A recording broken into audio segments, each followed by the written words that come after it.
সাধু বাবা, আপনার সাথে আমার কিছু কথা ছিল। তুই কি বলতে চাস তা আমি জানি। বল, কি জানতে চাস?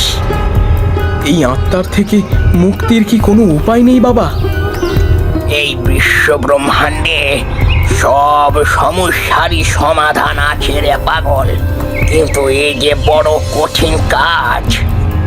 আমি সব কিছু করতে রাজি, আপনি শুধু আমাকে বলেন আমাকে কি কি করতে হবে। তোকে আগে ওই আত্মার হাত থেকে রক্ষা পেতে হবে। তার জন্য মাছির মেয়ে রূপাকে তোর বিয়ে করতে হবে। আমার কোনো সমস্যা নেই, আমি মাঝির মেয়েকেই বিয়ে করব।